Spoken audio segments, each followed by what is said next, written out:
All right, here we go. Overdrive off and running. TSN 1050 on the TSN app. Your home smart speaker up on TSN 4. Brian Hayes, Theo Dog, Jeff O'Neill, Jamie Noodles McLennan. What's going on?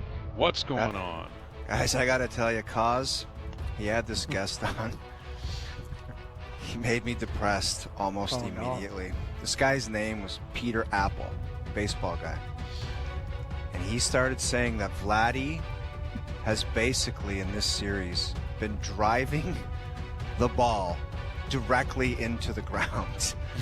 And I was like, stop talking like this. And then he started saying that this pitcher, Kirby, makes Vladdy drive the ball directly into the ground. I'm like, do I even want to watch this game tonight? I was like, we got to have some positivity here, man. Hazy, put some positivity onto it.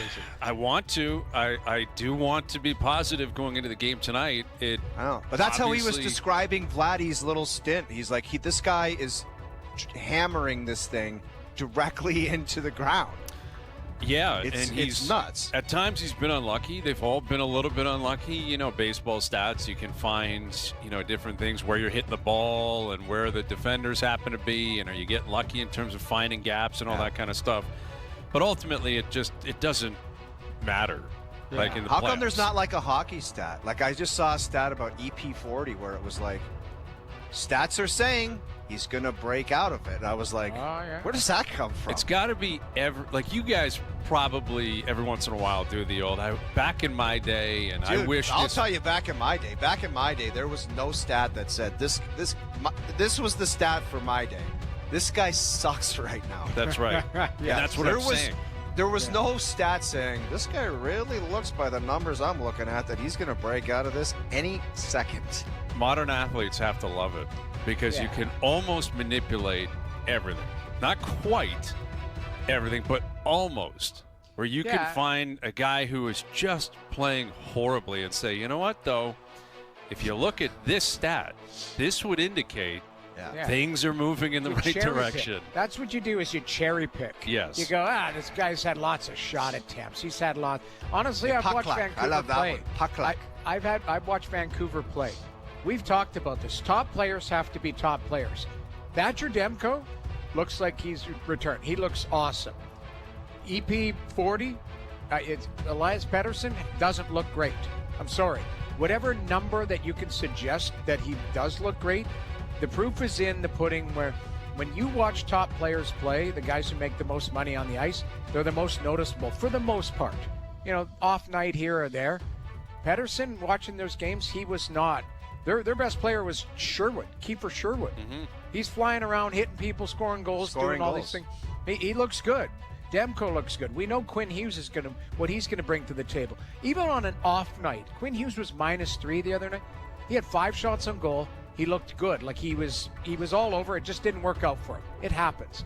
Jamie, at the end of the day, it's about production. Even with William Nylander, after the coach's little talk about him basically not working close to hard enough, it's all about production. It's not like Nylander's point production last night was Charlie Hustle plays. He stopped up at the blue line, hit OEL, got a helper, threw one on net, a little give and go play with OEL. JT taps it in, helper, and then an empty net goal. And then everybody shakes your hand after the game saying, that's the guy that I wanted to see. 3 points is 3 points, right? 3 points, and it's like, that's the guy. I remember shaking coaches' hands when they come around in the locker room after. They're like, great game.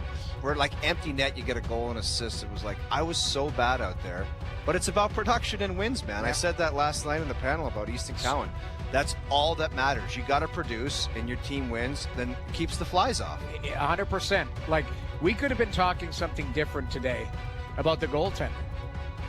Allowed 4 goals, looked okay, a couple near the end, whatever, but he got to win. As a backup, you got to produce a win. That's all Craig Berube woke up today and going, that Primo kid delivered a win when we needed one. That's it. I'll take it. Right. A win. And Hayes, you say it all the time. Tough to criticize a win. You can criticize it, but they still won. That's the bottom line. So that's the way I look at it, and you move on from that. Totally. And again, Vladdy being 0 for 7 in the series, if the Jays are up 2-0, it doesn't matter. Exactly. No. It doesn't matter. It's That's a when they footnote. would. That's when they would say, "Hey, this guy's he's on the verge. Like he's Right. gonna break Yeah. through." Exactly. Look out, Seattle, because you're in one now. Like Jays are up 2-0, and Vladdy hasn't even woken up yet. So Exactly. it's always going to be connected, and obviously that was the case last night for the Leafs. And you're right, Caden Primo gets his first win as a Maple Leaf, and that's all that matters. And the big boys, they racked up that game sheet, right? I thought Nyes looked really good last night, but Willie had a few points, and Austin had 2 goals, and they're loving those empty netters, and JT scores, like you said, so everyone can leave the building got feeling his first good. Point. Yeah, Cowan got his first point. And I was thinking about it today, like we always kind of discuss the Cowan situation, or whoever the third guy is on an established line, as if it goes poorly, or the understanding that the best player is going to be consulted, right? And understanding that Berube every once in a while is going to check in with Matthews. What do you think? How's it feel for you? Kind of looks are you getting with him? And sometimes, I think the natural reaction or projection is to lean negative. Like if it doesn't go right, these guys will say, you got to give me somebody else. Right. But it can swing the other way. And this is where it becomes, the possibility for a magical situation for Easton Cowan. If the big dog vouches for you, you're playing with him, right? Yeah. Like, yes, he may go against you. He may or may not, and then you're not. But if Berube asks Matthews, what do you think of this kid? And he goes, I like him, keep him with me. He's staying with him.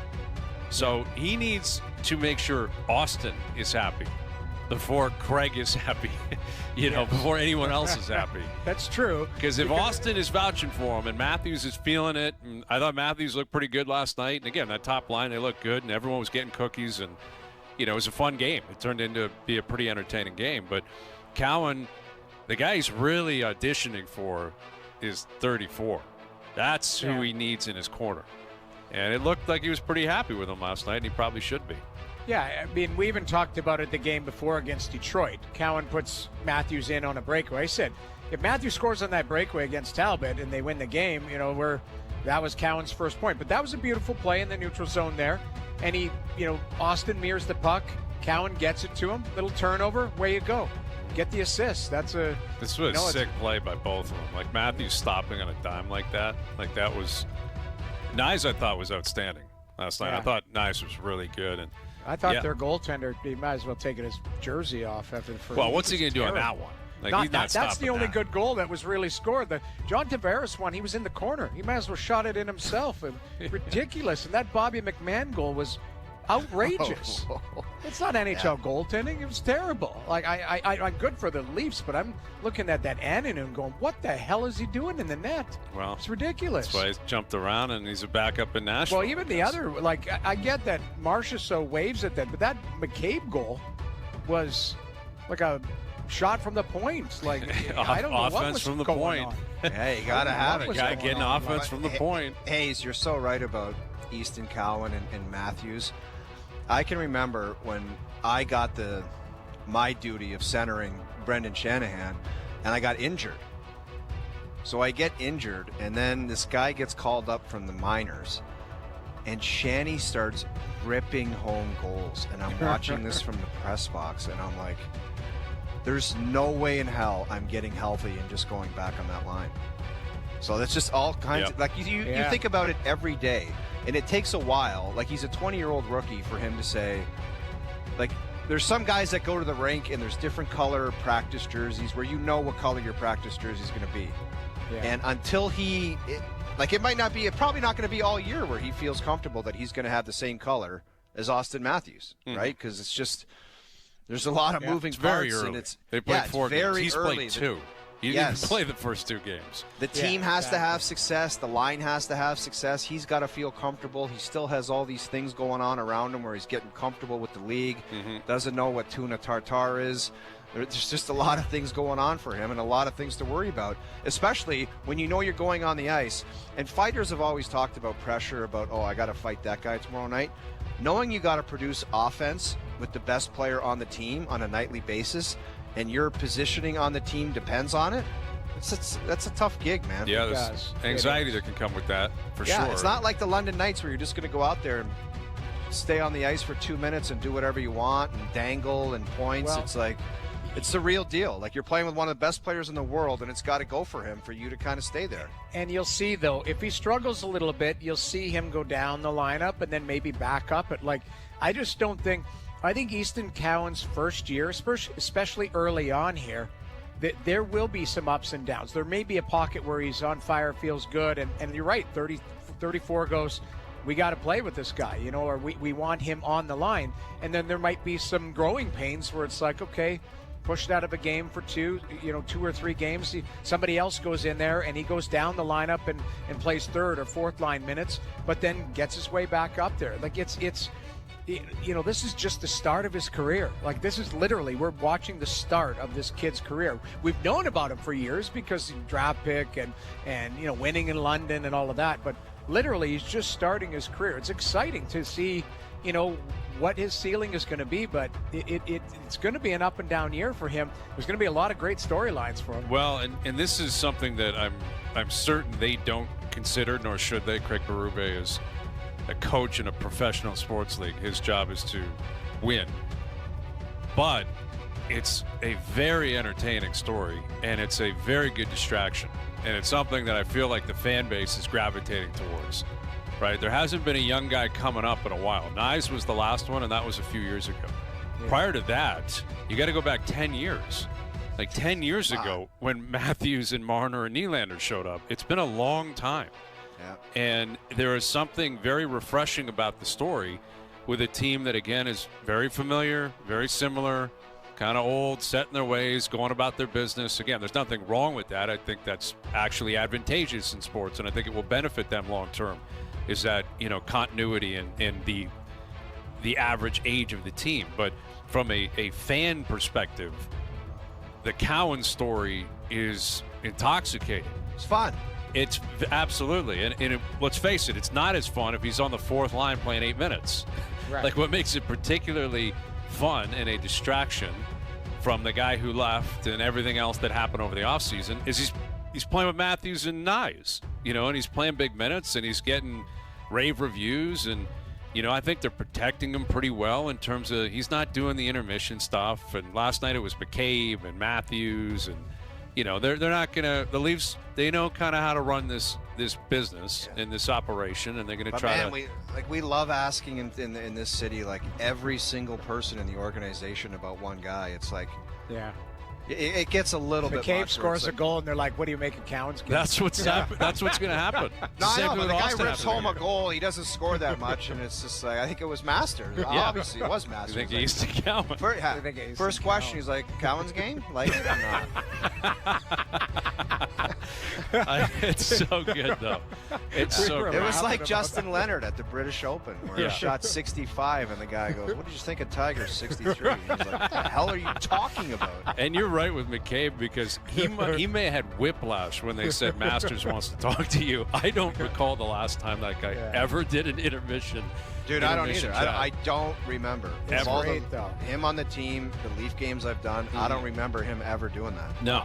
It is. It's great, though. I mean, he scores a goal, and you interview him, and then Masters goes, "What do you make of Easton Cowan's game?" It's like, oh, he's coming, getting better every shift. Like, he answered it awesome.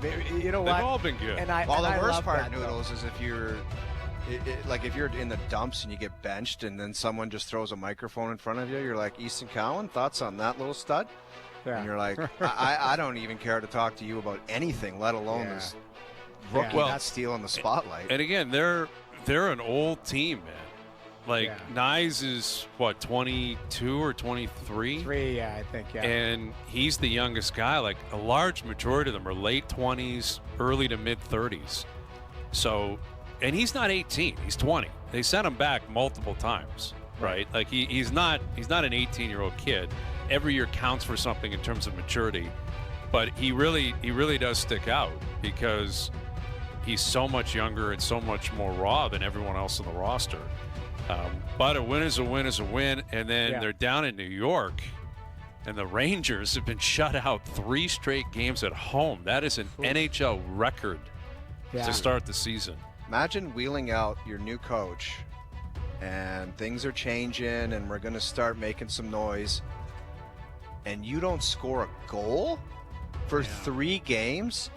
Meanwhile, one guy they had to get rid of is out in Anaheim, and he's ripping home goals. Kreider's got like 4 goals or whatever. Chris Kreider, they just had to just gas that guy. I know he's older. I've always liked the guy, but he just had to go, and he's got 4 goals with the Ducks. But why did he have to go? They can't score a goal at home. Well, and tomorrow's in Toronto. I should point that out. That's at Scotiabank. So maybe with them hitting the road, they come alive. I don't know. My first comment is going to be, I'm expecting a low-scoring affair. The thing is, though,